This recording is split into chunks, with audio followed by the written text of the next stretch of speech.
ఎలా ఉన్నారు? బాగున్నారా? ముందుగా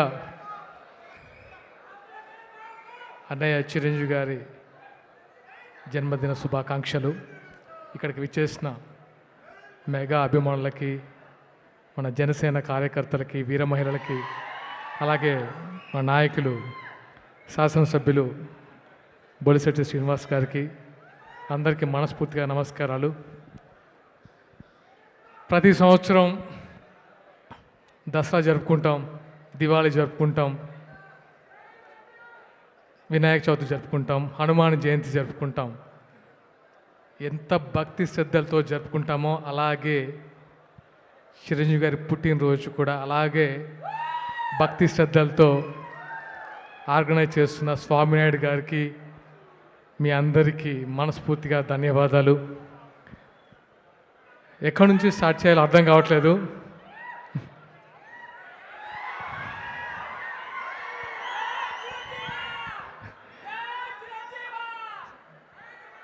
ఎక్కడి నుంచి స్టార్ట్ చేయాలో అర్థం కావట్లేదు. అంటే చిరంజీవి గారి గురించి మాట్లాడడం అనేది అదృష్టంగా భావిస్తున్నాను. ఎందుకంటే ఆయన పుట్టినరోజు సందర్భంగా ఒక 1 month నుంచే అభిమానులందరూ రక్తదాన శిబిరాలు, అందరికీ ఫండ్స్ డొనేట్ చేయడం కానీ, అన్నదాన కార్యక్రమాలు కానీ చేయడం అనేది అసలు ఎప్పటి నుంచో ఆనవాయితీగా వస్తుంది.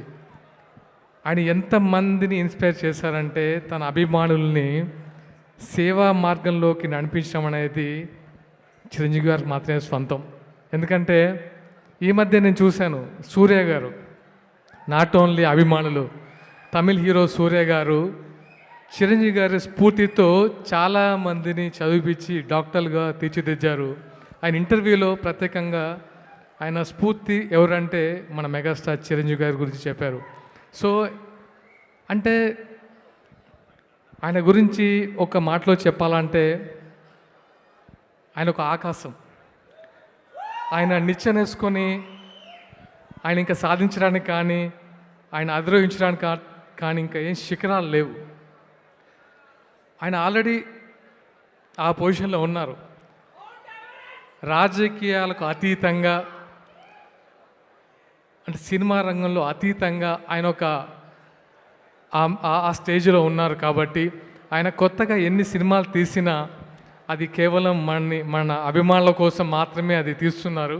ఎందుకంటే హిట్ ఫ్లాప్లు సంబంధం లేదు. ఆయన సినిమాలు ఆయన ఎన్ని డెకేడ్స్గా చూసాం. ఇప్పుడు చూస్తుంటే నాకు ఆల్మోస్ట్ 90s 2000 ఇప్పటి వరకు ఆ 30 సంవత్సరాల జర్నీ కళ్ళ ముందు కనిపించింది. ఆ డాన్సెస్, ఒక ట్రాన్స్లోకి వెళ్ళాము. ఆయన గురించి ఎంత చెప్పినా తక్కువే. సీఎం పక్కన కూర్చున్నా, పిఎం పక్కన కూర్చున్నా ఆయన ఉంటే ఆ నిండుతనమే వేరేలా ఉంటుంది.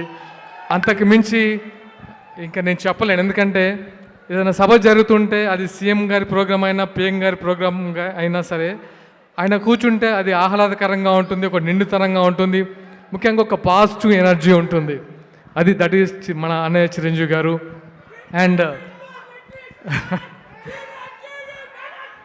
ఎస్, ఇప్పుడే వచ్చేటప్పుడు మన జనసేన అధినేత పవన్ కళ్యాణ్ గారు చిరంజీవి గారికి బర్త్డే విషెస్ తెలియజేస్తూ ఒక లేఖ రాశారు. ఆ లేఖ వింటే నాకు ఏదో తెలియని ఒక ఉద్వేగం అనిపించింది. ఎందుకంటే అన్నయ్య చిరంజీవి గారి గురించి ఆయన రాసిన మాటలు 2-3 చెప్తాను.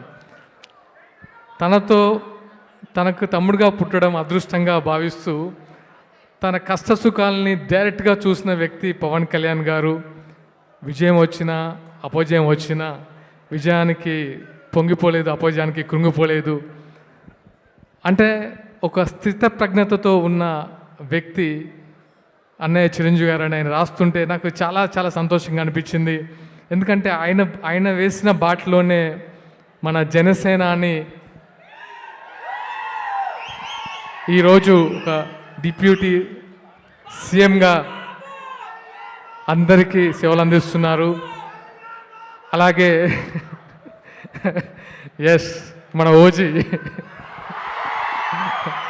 మీకు నేను ఒక ఫంక్షన్కి వెళ్ళినప్పుడు అనిపించింది, చాలామంది కళ్యాణ్ గారు ఎదురుగా ఓజీ ఓజీ అని హరిహర వీరమల్ని అనడం, మీకు ఒక మాట చెప్తాను, ఒక మాట.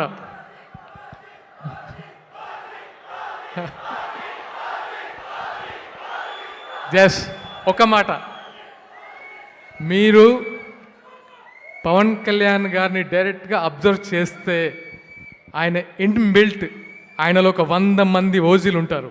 దట్ ఈస్ పవన్ కళ్యాణ్ గారు. ఎందుకంటే చాలా దగ్గర నుంచి చూసిన వ్యక్తిగా నాకు అనిపించింది, రీల్లో కంటే రియల్గా ఆయనలో ఒక 100 మంది ఓజీలు 1000 మంది హరిహర వీరమల్లు ఉంటారు. That is power star Pawan Kalyan garu. And ఈ అవకాశం ఇచ్చినందుకు మీ అందరికీ మనస్ఫూర్తిగా కృతజ్ఞతలు. ముఖ్యంగా స్వామినాయుడు గారికి. అంటే స్వామినాయుడు గారి గురించి ఎంత చెప్పినా తక్కువే.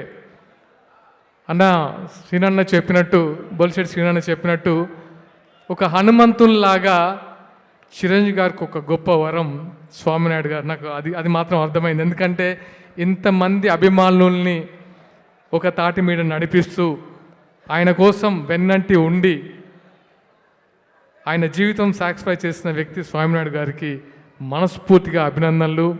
ప్రతి ఒక్కరికి, మెగా ఫ్యామిలీ, మెగా అభిమానికి మనస్ఫూర్తిగా అభినందన తెలియజేస్తూ thank you so much. And ముఖ్యంగా ఈ కార్యక్రమంలో జనసేన వీర మహిళలకి సత్కరించడం అనేది నిజంగా నాకు చాలా సంతోషాన్ని ఇచ్చింది.